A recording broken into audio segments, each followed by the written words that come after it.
My name is John Fia. I am the chair of the history department here at Messiah College, and I have had the privilege of directing Katie's honors thesis.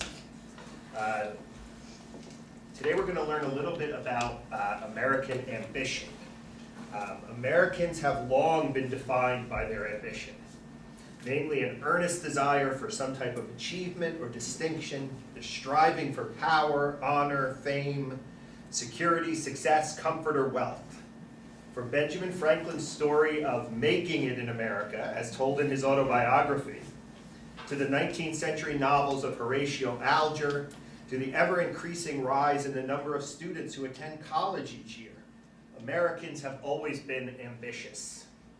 But as Katie Garland reminds us today, or will remind us today, American ambition has not always been the kind of individualistic endeavor that novels, popular culture, and even American historiography have made it out to be. Sometimes personal ambition went hand in hand with a belief in a providential God who orders the lives of his creation. Sometimes self-improvement was impossible without community. Social risers and supposedly self-made Americans relied heavily on social networks, the goodwill of others, and the hand of God to make it in America. As we will hear in a few minutes, Katie has explored this question of ambition through the diaries and memoirs of Robert Crawford, a 19th century Scottish immigrant to America, a factory worker, a first-generation college student, and a clergyman who eventually settled in the town of Deerfield, Massachusetts. Thanks to a Murray Library research grant, Katie was able to place Crawford's voluminous writings in the larger context of the post-revolutionary New England world in which he came of age. And now a little bit about our presenter today. Katie Garland has distinguished herself as one of Messiah College's best history majors, and this presentation marks the culmination of a truly stellar college career. When I first met Katie, she was a quiet, studious, and very bright honor student. I saw potential and quickly snatched her up to work for me as a research assistant. Since then, it has been my pleasure to watch her grow and mature intellectually into an amazing young woman and historian. Her name has become a fixture in the acknowledgement sections of my books, and as I recently said at a dinner honoring her as a Boyer Scholar, I will miss her dearly when she graduates next month. We could spend the entire hour today discussing Katie's accomplishments and experiences over the last 4 years, but let me name at least a few. As a history major with a public history concentration, Katie has interned at the Cumberland County Historical Society, the Messiah College Archives, and the Pennsylvania Historical and Museum Commission. She has served as a research associate with the Greenwich Tea Burning Project, a small public history project that we run in southern New Jersey. She is a member of Phi Alpha Theta, a history department diplomat, co-president of the History Club, and has participated in the Acclamation Dance Ministry and the Symphony Orchestra. In 2011, Katie was chosen to participate in the very prestigious Gilder Lehrman Institute for American History's Summer Scholar Program, only the second Messiah College student ever to have received such an honor. But she was forced to decline this offer to accept a position as one of 7 fellows out of a pool of over 200 applicants in the even more prestigious 8-week historic Deerfield Summer Fellowship Program in Deerfield, Massachusetts. In the course of her 4 years at Messiah, Katie has engaged in the field of American history and public history at the highest level. In September, she will be returning to Central Massachusetts to begin a master's program in American and public history, fully funded, I might add, at the University of Massachusetts at Amherst. So, it is with great pleasure that I turn the lectern over to Katie Garland for the presentation of her honors project, Providential Progress, the Post-Revolutionary World of Robert Crawford.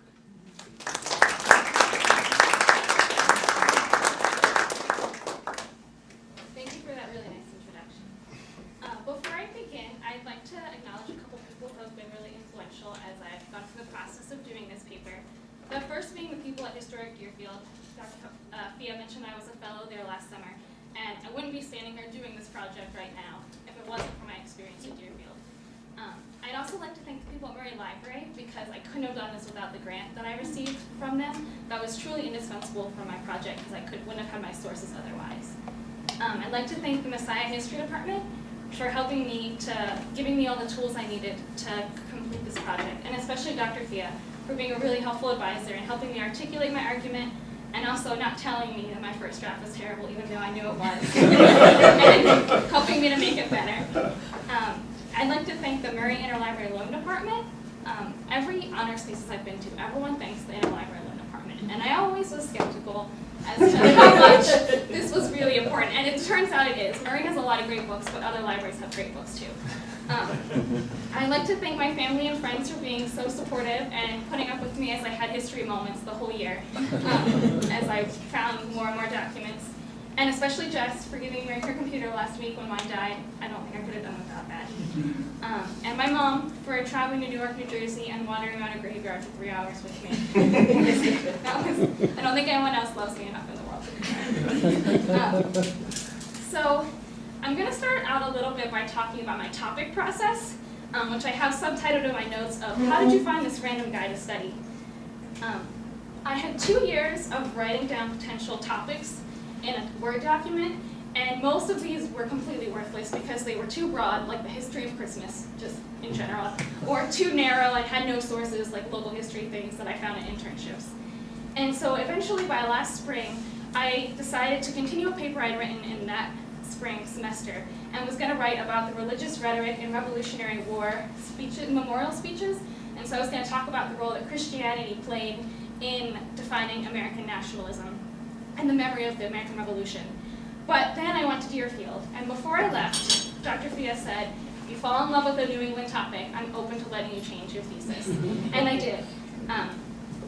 So when I got there, I knew I had to write a 20-page research paper on the town of Deerfield, and I really liked history that used diaries or memoirs, so I searched through their whole collection, and I found Crawford's, and I chose it because I could read the handwriting and because I could read enough that I needed to read in the 2 months that I was there in order to produce a paper.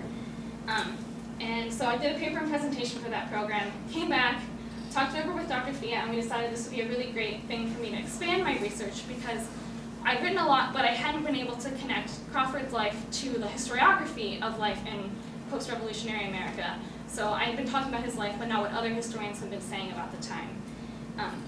But then I was without all my sources, so that's where the Murray Library grant came in. I was able to request and get microfilm. So if you haven't seen microfilm before, this is what it looks like. They take a picture of the source and then they put it in this, and then you can read it in a machine, which looks like that. That's my corner in the Deerfield Library. And so this has a lot of my stuff on it, but then a lot of it was still in the actual archive. And so I had to go back, and I went back on a research trip and photocopied everything that they had. This is all diary in here that I photocopied while I was up there and then came back and read. So if you want to see what his handwriting looks like or anything afterwards, feel free to come up and page through it. So the sources that I have are a memoir that Robert Crawford wrote in 1889, and it covers the years 1804, his birth, to 1867. And so this is something that he was writing in 1889 in order to tell his children about his life. So he's constructing a narrative about what he's gone through. So it kind of presents an interesting interpretive challenge of, was he thinking this at the time that he was actually living it, or was he looking back on it? Dr. Wilson will appreciate the fact that I used the term ex post facto rationalization in my head a lot as I was reading. Well, I was writing right here in my notes. And then I also have the diaries, which is what's photocopied here, and they're from 1879, 1884 to 1888, and 1894 to 1896. And they're a more traditional daily record of what he was going through and who he was encountering and experiencing. So for my presentation, I'm going to go through his biography so you have a sense of who this person was and what he went through. And then I'm going to pull out the themes that I've decided are important for knowing his life story. So in 1776, Thomas Jefferson penned the Declaration of Independence, which included the now famous words, "We hold these truths to be self-evident, that all men are created equal, that they are endowed by their Creator with certain unalienable rights, that among these are life, liberty, and the pursuit of happiness." And so for our terms today, the pursuit of happiness phrase is the key one. Because after the revolution, the government and people of the United States had to decide what these words meant for their daily lives. And so for historians, this revolutionary ambition of seeking a pursuit of happiness has typically been understood in terms of self-made individuals, and this is to be and they understand self-improvement as possible without divine intervention. But this misses the important role that religion played in the lives of the early republic's most ambitious men. And Robert Crawford is an example of the way that ambition and providential faith merged in the early republic. He's representative of a generation of Americans born after the Revolution who blended a modern commitment to self-improvement with a deeply held faith in a God who directs the lives of his creation according to his will. For Crawford, American ambition and God's providence were not incompatible ideas. Both informed his pursuit of an American dream. His life also shows that ambitious Americans were not pursuing their American dreams alone, but were deeply indebted to friends, mentors, and larger communities which helped them along the way.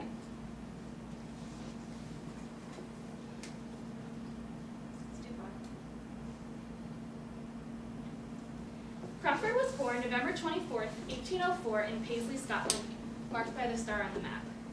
From an early age, he learned to appreciate education and faith. He was taught reading, writing, arithmetic, English, and Latin grammar at a local school starting at age 4, and he also went to Sabbath school where he learned scripture, hymns, and theology. And this base that his parents instilled in him would continue on with him for the rest of his life. In 1821, his family migrated to Lanark, Canada, which is in western, at that point, really, really rural western Canada. They were fleeing violence and searching for opportunities for their children. James and Jane knew that there wasn't very much land left in Scotland, and they wanted their children to have more access to land in order to improve their lives. So the family became pioneer farmers in Lanark. They built their own house, they built their own farm, they helped to build the town. And during this time, Crawford grew up. He developed a social life with young people, he got his first job working on the canal, and he joined the local temperance society.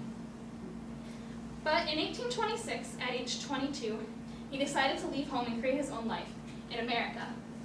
So he moved to Hoosick Falls, New York, in order to search for work in a textile factory.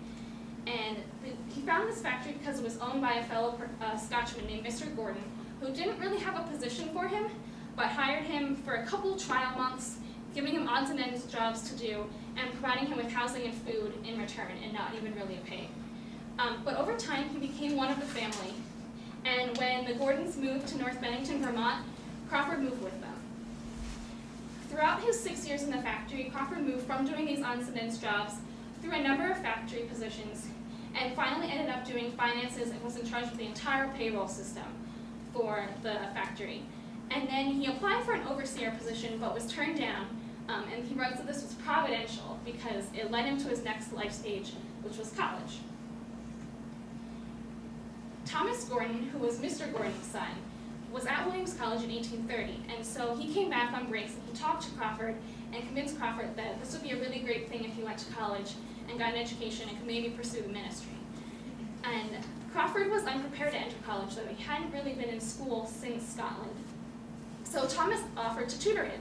He tutored him a lot, and Crawford eventually passed the entrance exam and was admitted to Williams College in 1832, where he took classes in languages, classic literature, math, and science, and also participated in out-of-class activities like literary societies, debate clubs, and prayer meetings. This map on the left is a map of what Williams looked like at that time. I think it's from 1834, so those are the buildings that would have actually been there when Crawford was there, and it's a lot more built up today. But I actually went there when I was in Massachusetts, and so these are two buildings that he would have seen and interacted with on a regular basis. Griffin Hall was built in 1828, and it's actually named after Crawford's future father-in-law, who was a president at Williams College. And then East College was not quite there in this capacity, but it was there, and then they tore it down and rebuilt it using the same bricks and the same style. So Crawford lived in the East College building his sophomore and senior years of college. So this is a little bit of what he would have been seeing when he was a student there. Because Crawford was from a poor agricultural family, he had to work as a teacher over breaks to pay for his education. And this gave him the opportunity to network with a lot of people in Western Massachusetts that he wouldn't have otherwise interacted with.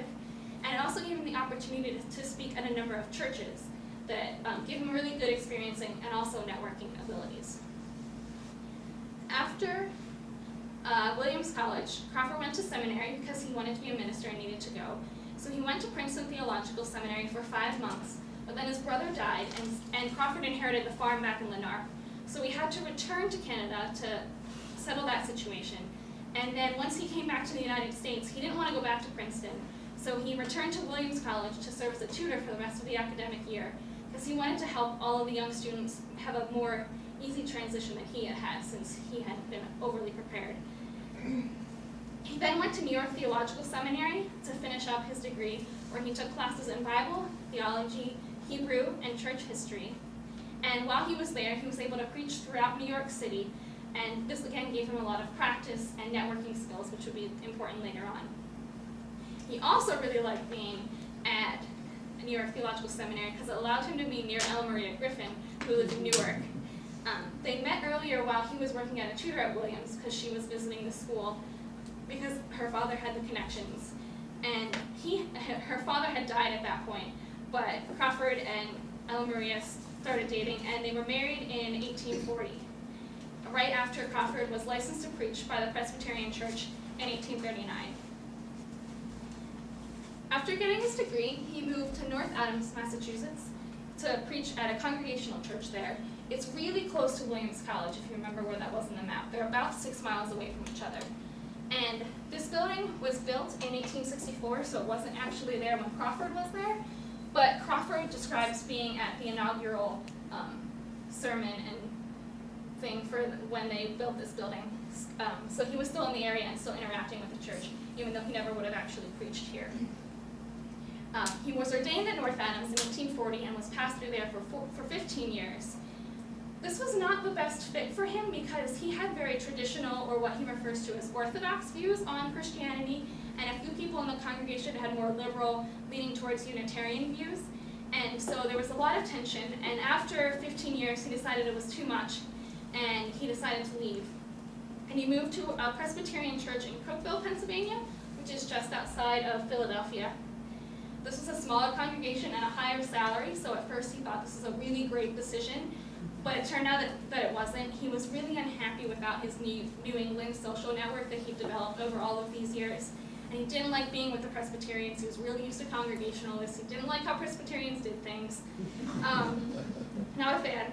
And then the mills in Cookeville shut down, and the mills was financing the church, and so the church just fell apart around Crawford. He had no church by the time he left in 1857. And so he's scrambling to figure out what he's going to do, how he's going to pay for his children's meals and things. And he was invited to be pastor of the Deerfield Congregational Church, which is how we have his documents at historic Deerfield, because he was pastor at this church from 1857 mostly through the rest of his life. He arrived in 1857 and was installed in 1858.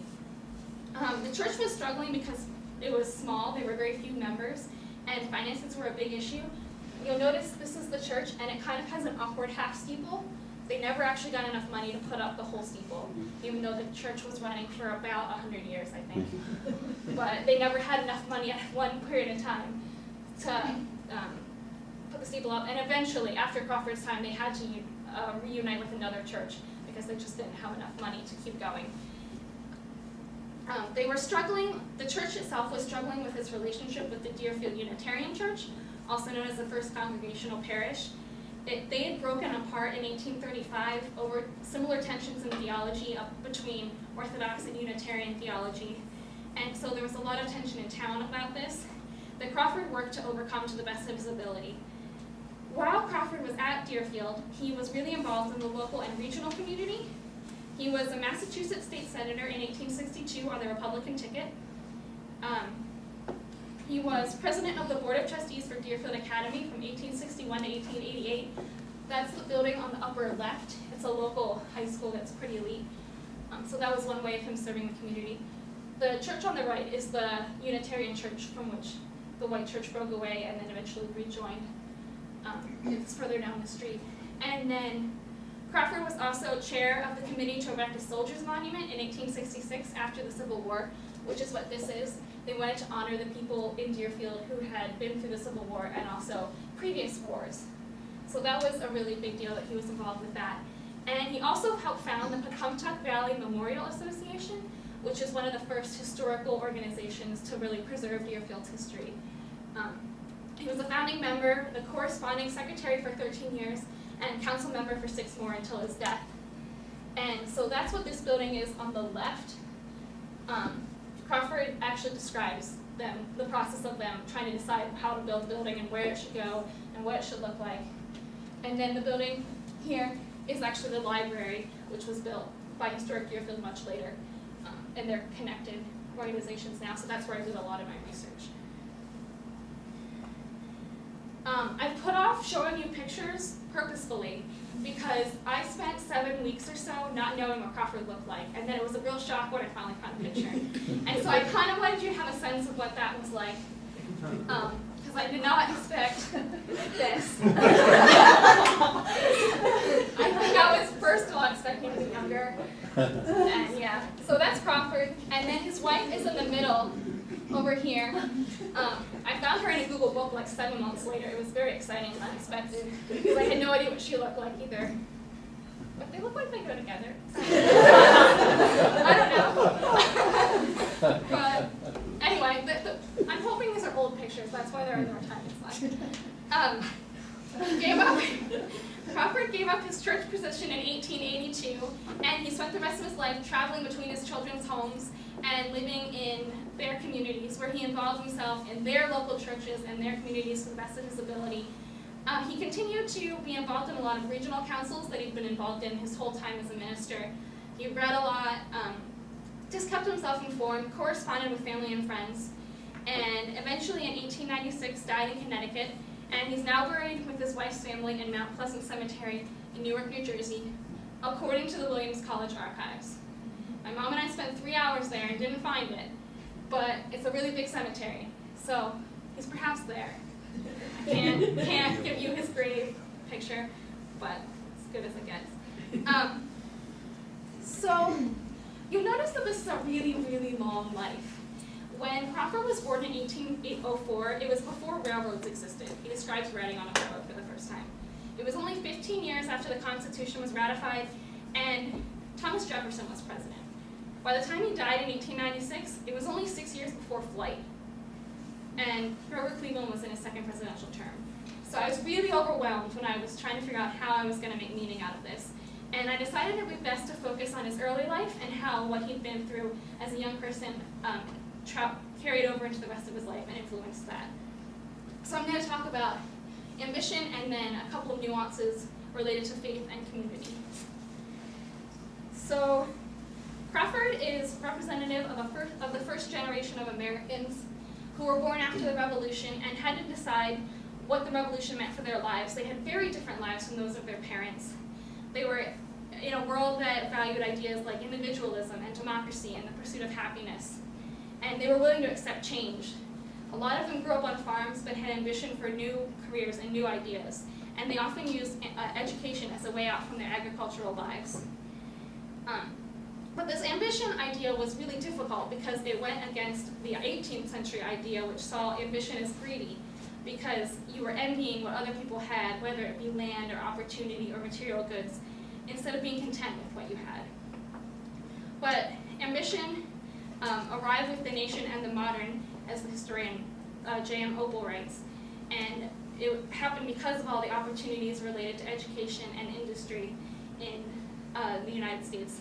And so a lot of young people started going to college, creating businesses, founding villages, and building roads and canals as part of this. And part of this that's really important for Crawford is this growth in education.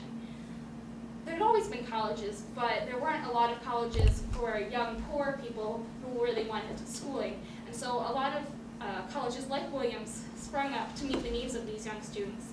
A historian coined the term pauper scholars, because they were young men from poor agricultural families who didn't have the money for tuition, and they couldn't depend on their families. So they had to earn money for themselves by teaching across the countryside with sturdy breaks. You'll notice that Crawford fits this model very well. He was continually searching for self and community improvement. He learned ambition from his family's immigrant experience. They were coming across for better lives. They were coming across to get land. And they were looking for just better lives in general. He grew up on the farm, worked his way through the factory system, starting at not very good jobs and working his way to finances. He worked through education. He helped improve the town of Lanark, things like that. He married up. He was a poor farm boy marrying a college president's daughter. He worked his way through 3 different churches and eventually was a Massachusetts state senator. He was a poor farm boy but grew to be a Massachusetts state senator. He was ambitious. He did a lot with his life. And so this fits the historiography of ambition really, really well. But the other historiography misses that this ambition is not always secular. They describe it as separate and not informed by faith of any kind. And it says that these men were faithful, but it doesn't connect to that faith.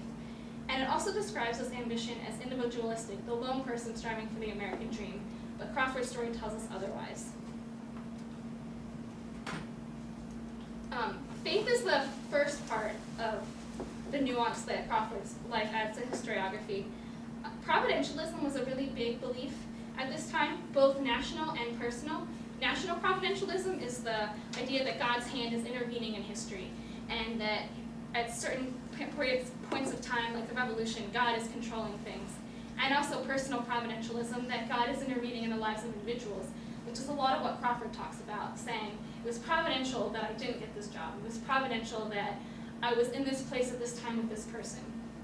And so this shows the importance of faith to Crawford's ambition. It wasn't, he needed his faith and hand in hand with ambition. He couldn't do them separately.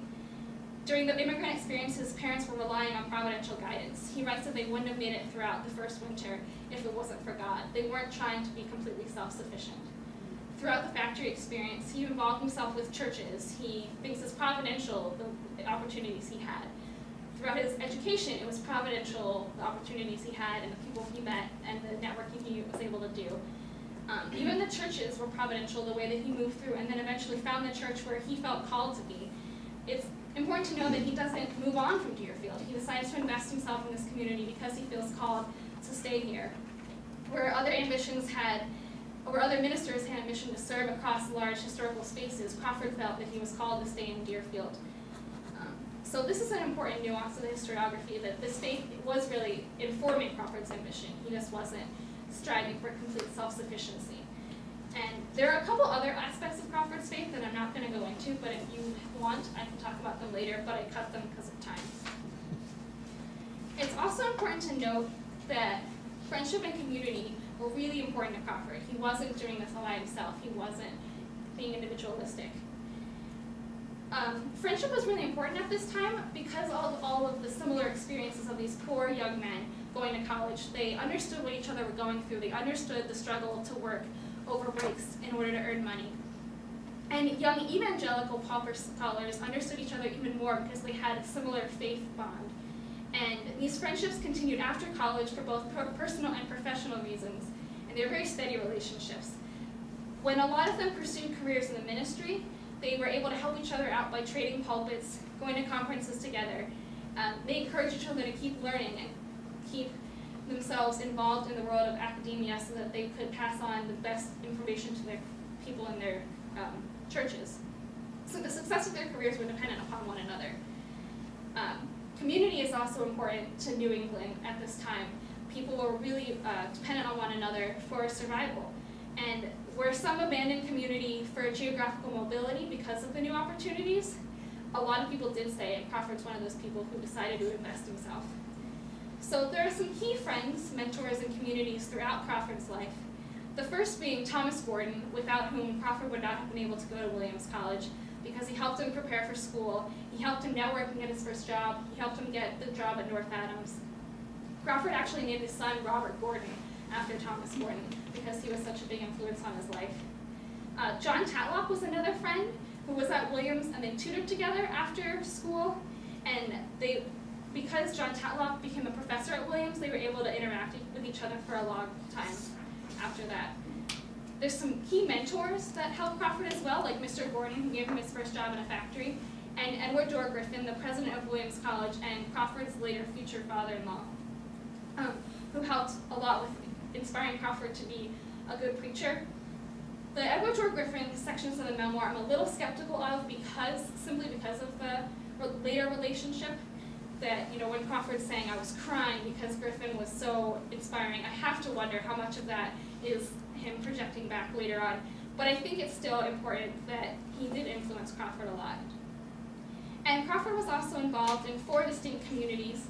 The community of New England ministers, who regularly went to conferences together, wrote letters to encourage and teach each other, and traded pulpits.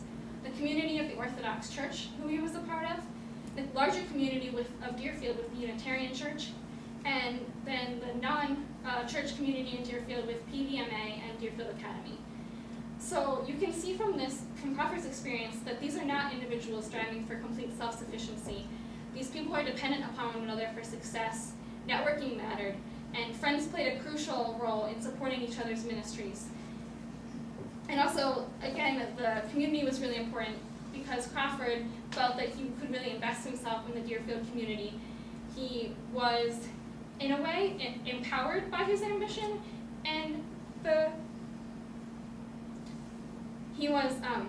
this empowered his ambition because while it was limiting his ambition, that he couldn't go further and he couldn't go beyond Deerfield, at the same time he felt called there and it was part of his vocation. So it was important for giving him purpose. So what does this actually mean for the early republic? It means that the early republic is a world of opportunity and education, independence and ambition, deep evangelical friendships and intertwined communities, and strong religious beliefs. But previous historians have compartmentalized these ideas. They fail to see that the same people seeking opportunity were simultaneously empowered by their religious convictions. And Crawford is an example of a man with deeply held religious beliefs, which kept him from fully embracing unlimited progress, which also facilitated his ambitious career. And I think that the lives of Crawford's children provide a fitting conclusion to his life story, because his children inherited his worldview and worked to further his ideas about education, community, and Christianity across the globe. Ellen, shown in purple, married a local businessman and continued to involve herself in the Greenfield and Deerfield communities. Even though she moved on to a different church, she was still involved in Crawford's Deerfield church.